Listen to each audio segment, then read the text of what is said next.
Hello everybody, welcome to the post-detox video, the wrapping it up, how to transition out of the detox video. I just wanted to send you some information so that you can smoothly transition from your 5 days of detoxing into your new, hopefully happier, healthier eating lifestyle. And if you want to keep the detox going, I'll give you some tips for that as well.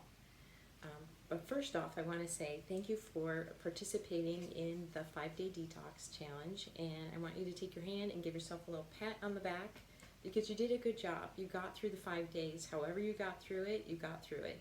And I wanted to thank you for participating in the Facebook group and just keeping going, and I think that you guys are awesome. I love seeing the things on Facebook as far as accomplishments and the things you like, so thank you for doing that. It makes my job easier when I know I hear feedback. So thank you very much. I've got some notes here I want to go through with you guys. So if you see me looking down, I won't make sure I miss any important details. First off, I know you're wondering what's next, which is a really natural thing. What do I do now? What's next? And so I wanted to share with you some post-detox tips and things and how to transition out of the detox. The main thing is that you want to make sure that you go slow, and you can also make this detox go longer than 5 days.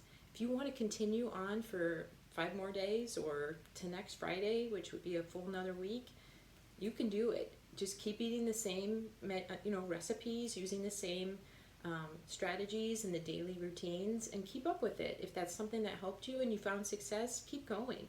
There isn't any reason just because the 5 days is over that you have to kind of throw in the towel and go back to where you were or what you were eating. So just keep that in mind. Just keep rotating some of the menus and try some new things maybe you didn't try the first time. Keeping a journal, drinking your lemon water, all the same things, and I think you'll find that you will continue with your success. Or if you found that you maybe are a slow starter, detoxing slower, didn't quite get to where you wanted to be in 5 days, maybe you need an additional 5 days or 3 days, or go through the weekend. Whatever works for you, that's what's important, is what works for you. Let's see. One of the things that I want to also share with you is there can be a certain way to continue eating that will help you know and identify if there was something in your diet that was causing you issues. And so what I want you to do is go slow if you can, instead of diving in and eating all of the things that you couldn't eat this week, because a lot of people focus on what you can't have versus just the healthy side of it, of substitutions and swaps. So instead of going hog wild, my suggestion would be to go slow. Add those top 3 things, which are gluten, sugar, and dairy, slowly back into your diet. If you feel really good, keep them out for a while. A lot of times people will notice that it's like a 3-week mark where they're just like, holy moly, some of the things that I was dealing with, I don't even have those symptoms anymore. So pushing it a little longer and keeping those out of your diet now that you've kept them out for 5 days or done your best to keep them out, it may be like an exponential increase in the benefits that you're receiving if you can extend it. However, if you choose to add those back in, I would go slow. I would pick one of the top 3, whether it's sugar, gluten, or dairy. Try adding it back in small amounts for 3 days, just that one thing. And if you start to notice that you're having puffiness, joint pain, GI issues, reflux, just fatigue in the morning, you just have a harder time getting out of bed, slow going, anything that comes up, headaches, things that maybe you just kind of have to tune in. If you start to see that, that's a kind of a sign that you don't want to be eating that particular item now.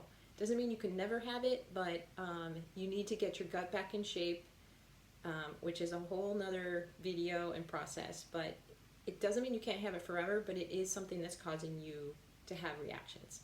So go slow, one at a time. Try one of those 3 things, gluten, sugar, dairy.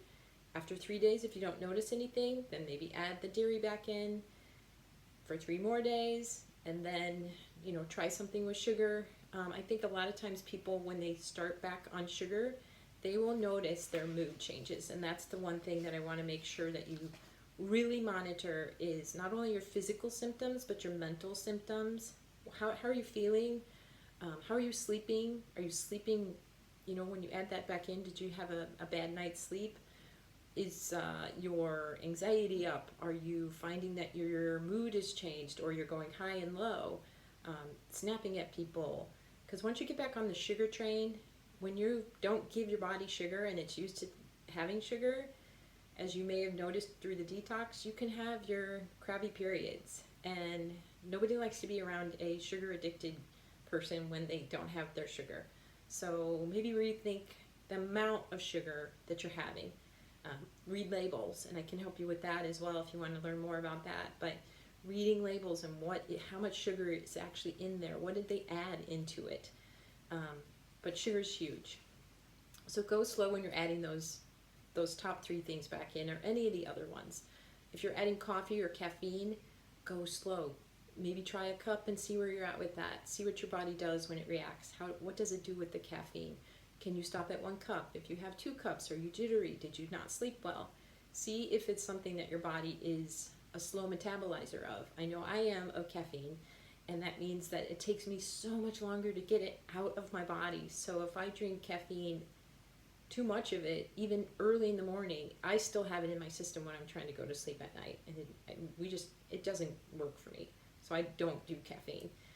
So kind of keep an eye on those things as far as when you're transitioning out of the detox, whenever that is. Go slow, make some notes, do a journal, something like that. Supplements. If you chose to do supplements, go ahead and extend those supplements through this next week. For a full 2 weeks, use them up. I would hate for you to waste them. If you chose to do milk thistle, I would do 2 weeks on, 2 weeks off until they're gone. Milk thistle can be one of those things where your body kind of builds up a resistance to it, so you don't want to have it all the time. But it is a really good herb to help continue to detox your liver. Vitamin D, if you chose to do vitamin D, what I would suggest is keep it going, but get your doctor to have you test your vitamin D levels after a while, because you want to be between 60 and 80 on the vitamin D 25 hydroxy test that he or she. And if you're not in that optimal range, then your doctor can help you with your dosing of that.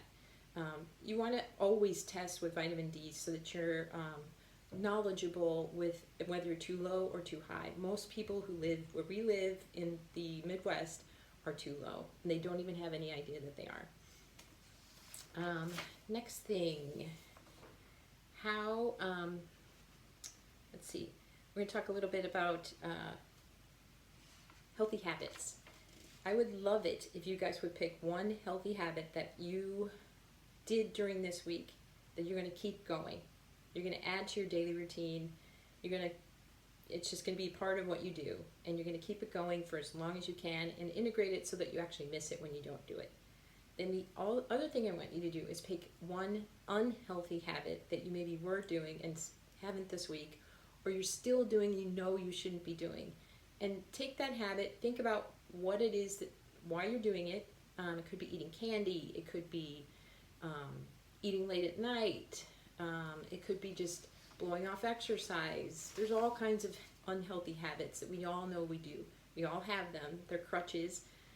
Pick one, just one to get rid of and let it go. Just decide today that you're going to let it go. It's not coming back in the door. You're done with that habit, whatever that is. So that's 2 habits, one good, one unhealthy, and you're going to get rid of one and you're going to keep one. And if you do that consistently for a year, that's going to be huge and have a big impact on your health if you can stay the course. So many times people, especially in January, at the beginning of the year, they try to choose a bunch of different things that they're going to do, and they just seem to get bogged down and overwhelmed, and then they give up. But if you can pick 2 things, one you're going to do and one you're not going to do, and put your mind to it, write it down someplace, tell people about it, make it known that that's what you're going to do, write it someplace, put it on a sticky note on your mirror. That way you can stay on course and hold yourself accountable, because you ultimately are the person who's going to be helping yourself succeed, right? Okay. And then let's see what else I got. Oh, let's pay attention too as you're going through this transition, whether it's today, tomorrow, this weekend, or 10 days from now, of how your body is feeling. Pay attention to how your body's responding to the foods that you're doing, your sleep, what's changed, because you're going to be looking for good things. You're going to want to keep continuing with trying to improve your sleep, trying to improve your breathing, your mindfulness. Did you do the 40 chews per bite and put your fork and spoon down in between bites? Did you put your feet on the ground? Did you sit down and eat? Did you calm down before you eat? Any of those things that were working for you, see if you can continue those and keep them going and see how you feel. Really monitoring and being mindful is really, paying attention to your body is really the number one thing that's going to help you decide what works and what doesn't work. Because everybody is different and everything doesn't work for everybody. I am happy to support you, so I want you to know that I would love to help you through this transition over these next few days. Just because the 5-day detox is over doesn't mean that I will disappear. You can reach out to me through Facebook and text, email. You've got my cell phone number. Please reach out to me if you have questions at all. And I would love it in the future if you like this detox and would like to join me again. I'm going to try to do them on a seasonal basis, if not more often. I know there was a lot of people that said they couldn't do it this week. They wanted to do it sometime this summer, so I am going to run this one this summer. And I'd also love if you could support me when I send you some documents for testimonials and things like that if you had a good result. I'd also like to know if you are looking to dive deeper. If you want to work on your health a little bit more than just 5 days and work with me, we can set up some time to talk about that and see what's a good fit for you. But that's all I have for you today. I'm so proud of you. I'm happy that you made it to the 5 days, and I hope you have found some new habits and some new recipes, and you've also found a new strength inside that giving up things like alcohol and caffeine and gluten and sugar and dairy, all of that is not the end of the world, that you can make it through that, and hopefully you find something that resonates with you. And I want you to be for you, and always remember you are in charge of what goes in your mouth and down into your body, and food is medicine. Take care, and I will be in touch. Bye, guys.